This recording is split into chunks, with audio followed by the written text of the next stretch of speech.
Ya, baik. Saya di sini sudah bersama dengan Mas Danu ya. Mas Danu ini merupakan seorang guru ngaji yang juga pengusaha.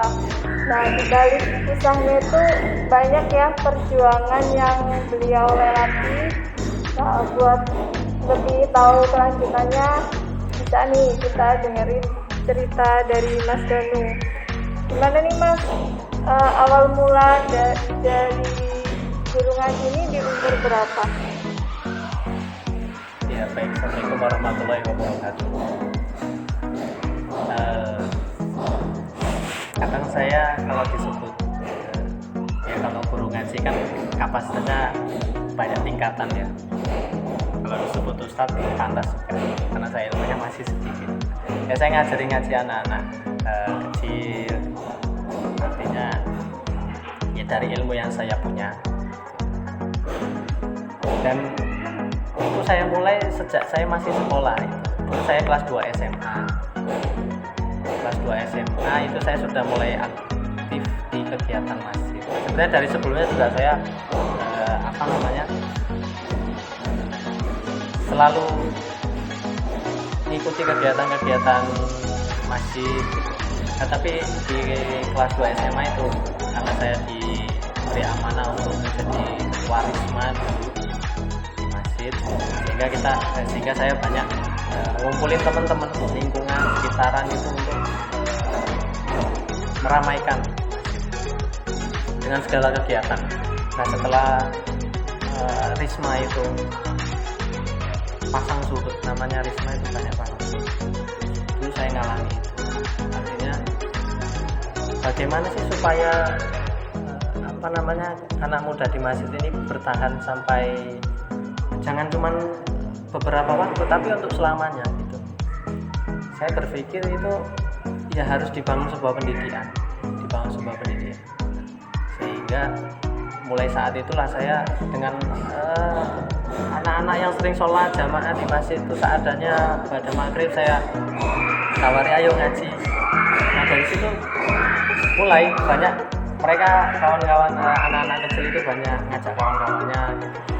Sehingga makin bertambah saya kekurangan tenaga, saya ajak kawan untuk bantu ngajar. Dari situlah saya mulai bangun manajemennya, sistemnya seperti apa, kurikulumnya, ya bertahap. Setahun pertama seperti ini, setahun berikutnya seperti ini. Ya, sampai pada saat ini ya sudah dibilang cukup,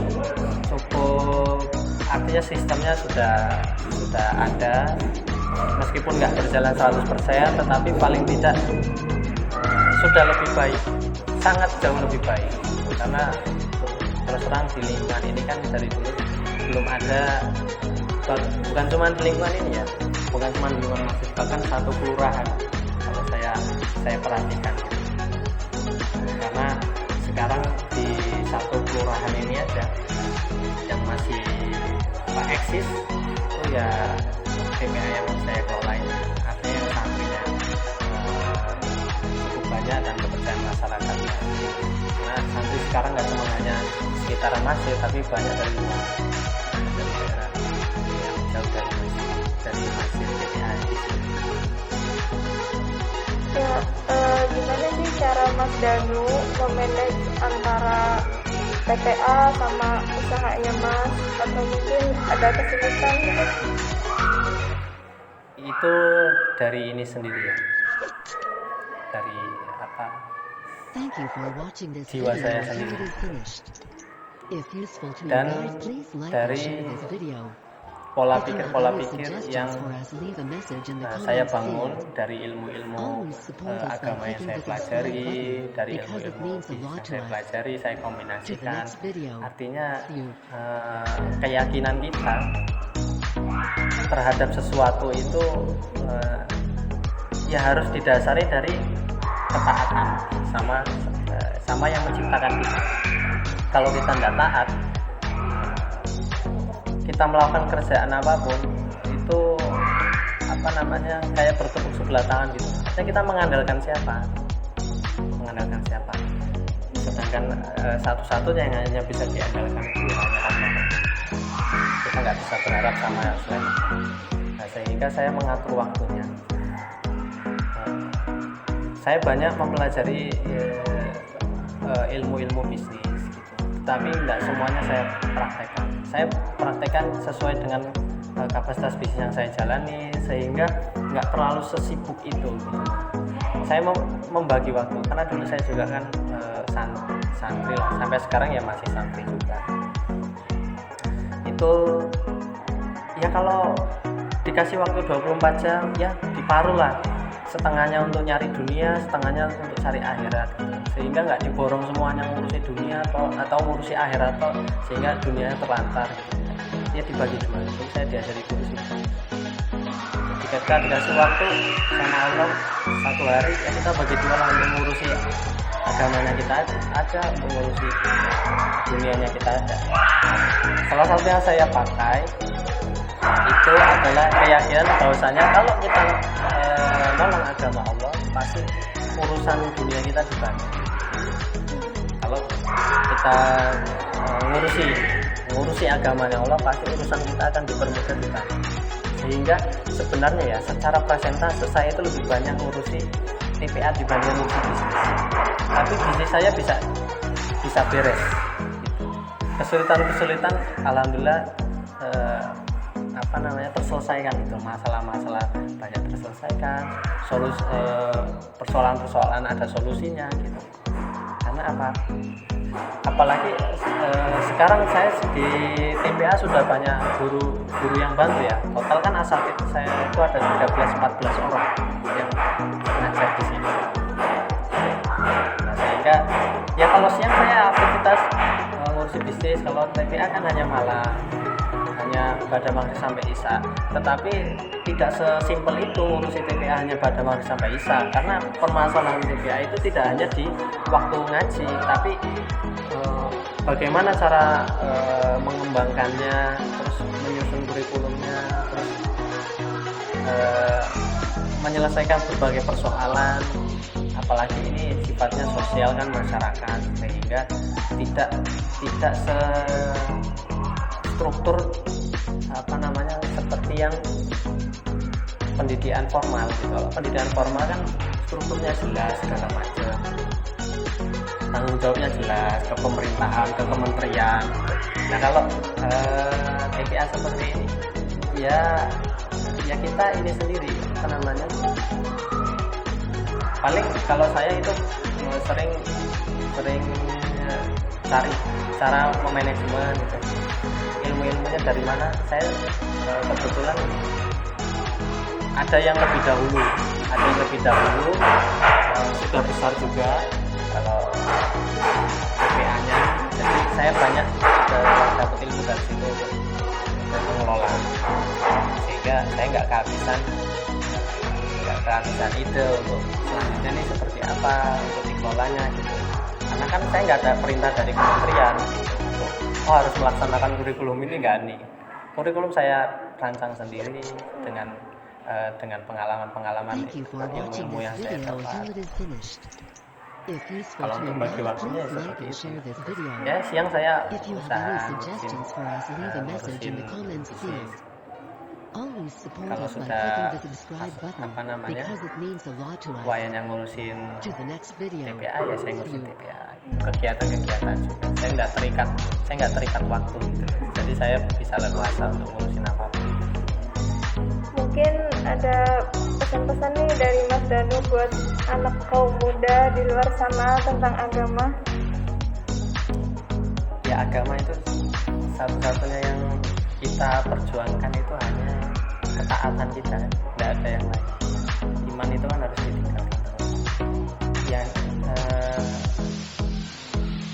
nggak ada yang kita kejar selain setelah kehidupan kita di dunia.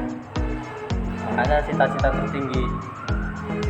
tertinggi orang Islam, kaum muslim kan adalah husnul khotimah. Itu kan cita-cita tertinggi. Siapapun orangnya, berbagai background apapun, kerjaannya, sukunya, itu tetap cita-citanya sama gitu. Artinya kita harus wafat dalam keadaan husnul khotimah. Nah, sehingga apa sih yang terkadang kita itu kalau anak-anak muda terutama ya, kalau cuma ngaji-ngaji aja gitu, terkadang dia itu lupa terhadap dunianya juga. Nah, sehingga keduanya itu harus dicari. Kalau kita ingin membangun peradaban Islam dari zaman Rasulullah sampai sekarang, itu tidak ada membangun peradaban Islam itu tanpa ekonomi yang mapan. Saya membangun TPA ini bukan membangun gedung, bukan membangun pendidikan hanya sekedar itu. Saya membangun peradaban. Dulu di lingkungan ini itu sangat jauh sekali dari nilai-nilai Islami. Makanya adanya TPA, saya buat TPA itu supaya generasi kedepannya, mungkin sekarang saya belum panen, ini saya sudah 7 tahun jalani TPA saja, saya belum merasakan panennya nuansa di lingkungan ini, nuansa di masjid ini yang betul-betul Islami gitu. Masih ada yang perlu diperbaiki. Jadi belum 100% Islam.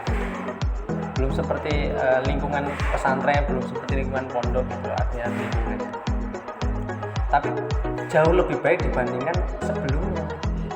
Bahkan berkali lipat jauh lebih baik. Nah, itu kan membuat kebermanfaatan. Sehingga kalau kita bermanfaat terhadap orang lain, pasti apapun yang kita